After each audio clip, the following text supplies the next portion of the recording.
Hi అందరికీ ఉగాది శుభాకాంక్షలండి.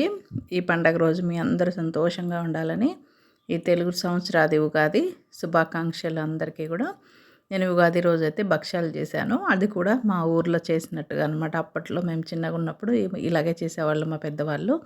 నేనైతే ఈరోజైతే అలాగే చేశాను. ఇక్కడ శనగపప్పు అయితే నేను ఒక 50 గ్రాములు తక్కువ అర కేజీ శనగపప్పు అయితే తీసుకున్నాను. ఇవి నీట్‌గా శుభ్రంగా కడుక్కొని ఒక అరగంట పాటైనా నానబెట్టుకోవాలి. ఇంకా గంట నానబెట్టినా మంచిది. నేను ఎందుకంటే కుక్కర్‌లో వేయట్లేదు. విడిగా ఉడకపెడుతున్నాను.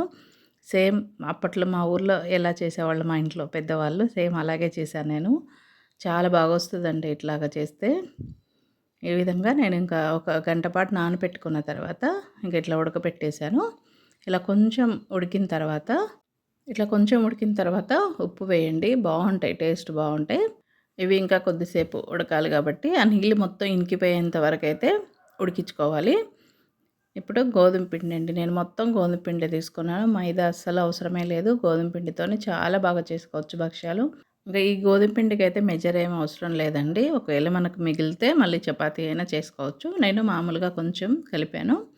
ఈ విధంగా అంటే మనము గోధుమ పిండి ఏంటంటే చపాతీ పిండిలాగా కాకుండా కొంచెం లూజుగానే కలుపుకోవాలి. చేతికి ఇట్లా అంటుకుంటా ఉండాలనమాట. అలా కలిపామంటే జిగురు అనేది వస్తది. అప్పుడు మనకు భక్ష్యం అనేది ఇట్లా మనం నొక్కుతాం గదా!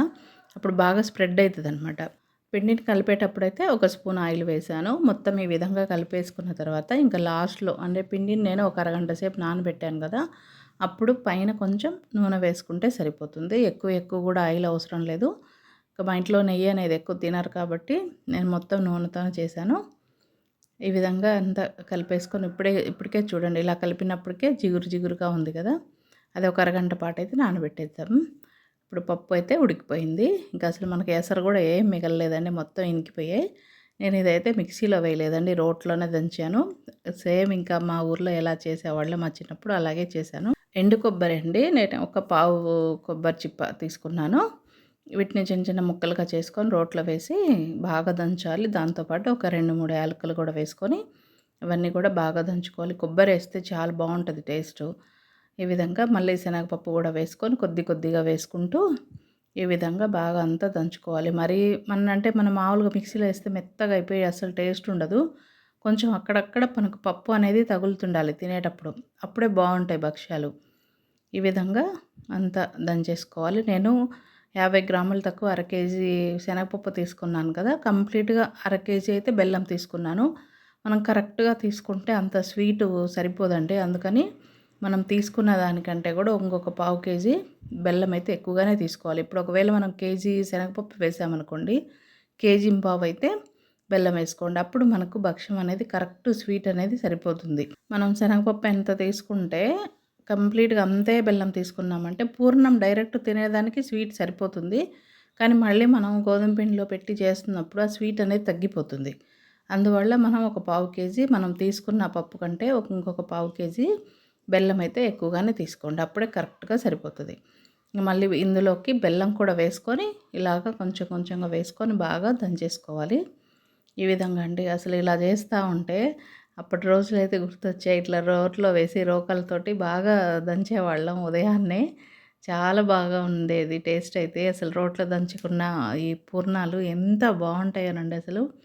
మేము పూర్ణం పిండియే తినేసేవాళ్ళం ఎక్కువగా. కొబ్బరి, యాలకులు, ఇట్లా బెల్లము, పప్పు వేసి దంచుతుంటే అప్పటి రోజులు గుర్తొచ్చాయండి.